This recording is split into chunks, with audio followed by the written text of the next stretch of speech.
मैं श्री गोपाल नारसन आप सभी को दशहरा पर्व की बहुत बहुत बधाई। ओम शांति। आज हम दशहरा पर्व को विजयदशमी पर्व के रूप में भी मनाते हैं।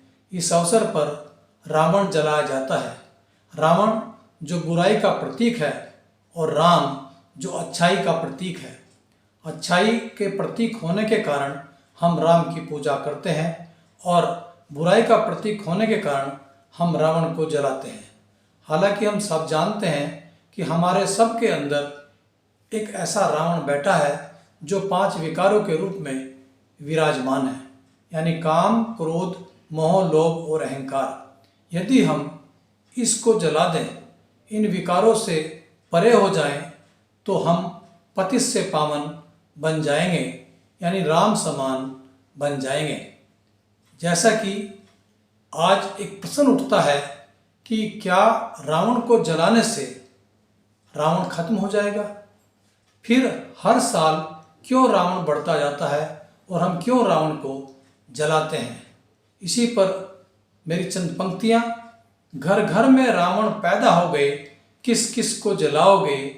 सत्ता छोड़ जो वन को गए, ऐसा राम कहाँ से लाओगे?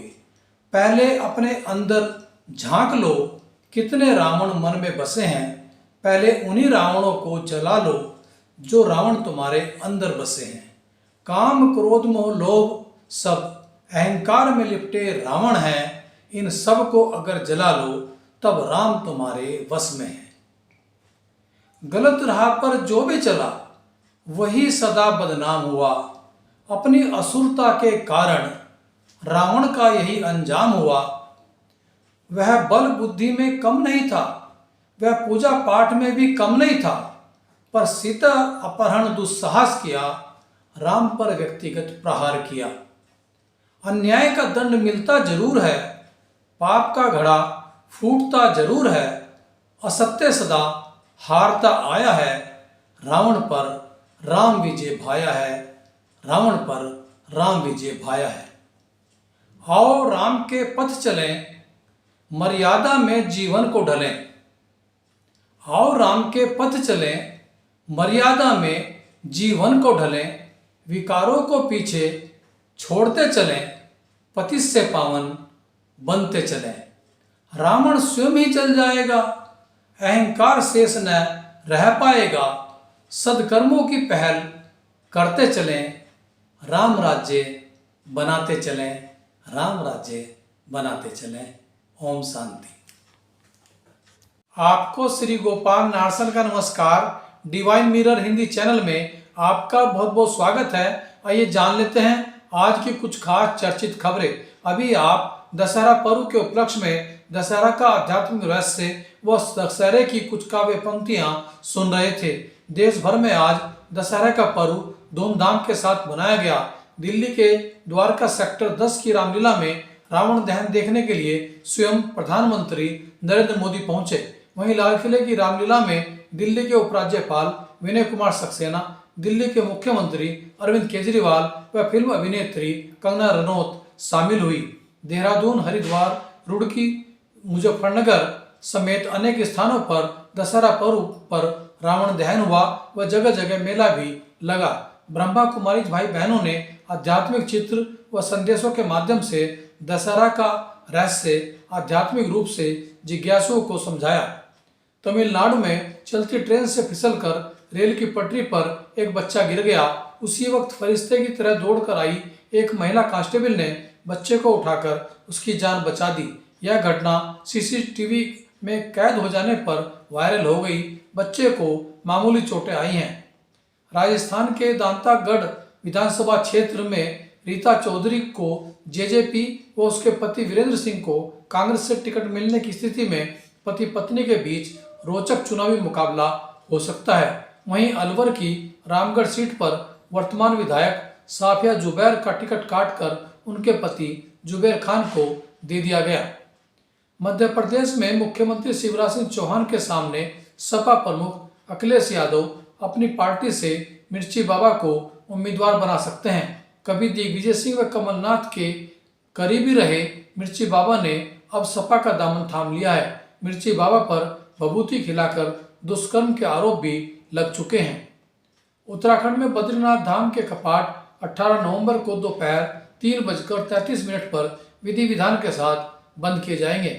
इस धाम के अभी तक 16 लाख से अधिक श्रद्धालुओं ने दर्शन किए हैं। वहीं केदारनाथ धाम के द्वार व यमुनोत्री के द्वार 15 नवंबर को बंद होंगे, जबकि गंगोत्री के कपाट एक दिन पहले 14 नवंबर को बंद होंगे। इस बार 50 लाख से ज़्यादा श्रद्धालुओं ने चारों धामों के दर्शन किए हैं। पूर्व मुख्यमंत्री हरीश रावत ने उत्तराखंड में खनन कारोबार में स्थानीय लोगों की भूमिका पूरी तरह से समाप्त किए जाने का राज्य सरकार पर आरोप लगाते हुए मुख्यमंत्री पुष्कर सिंह धामी को निशाने पर लिया है। उन्होंने चेतावनी दी है कि हम अपने उत्पाद बाहरी लोगों को नहीं बेचने देंगे। पिथौरागढ़ जिले में अभी भी 40 से अधिक ऐसे गांव हैं जो सड़क जैसी आवश्यक सुविधा से वंचित है। हद तो यह है कि जिन गांवों में स्वतंत्रता सेनानियों ने देश आज़ाद कराया, उनके गांवों तक में आज तक सड़क नहीं पहुंच पाई। सड़क के लिए 2022 में उक्त गांव के लोग चुनाव बहिष्कार तक कर चुके हैं। आज़ादी के दीवानों के गांव में भी सड़क न होना बेहद शर्मनाक है। और अंत में ब्रह्मा कुमारीज की मोटिवेशनल स्पीकर बीके शिवानी की दृष्टि में दशहरा पर्व क्या है, यह देखिए और साथ ही मेरी एक कविता रावण के जलने से पहले इस बुलेटिन के बाद प्रस्तुत है। जब हम वो करेंगे, जब जीवन में ये प्योरिटी और सात्विकता 9 दिन नहीं लेकिन एक जीवन जीने का तरीका बन जाएगी, तो फिर रावण मर जाएगा।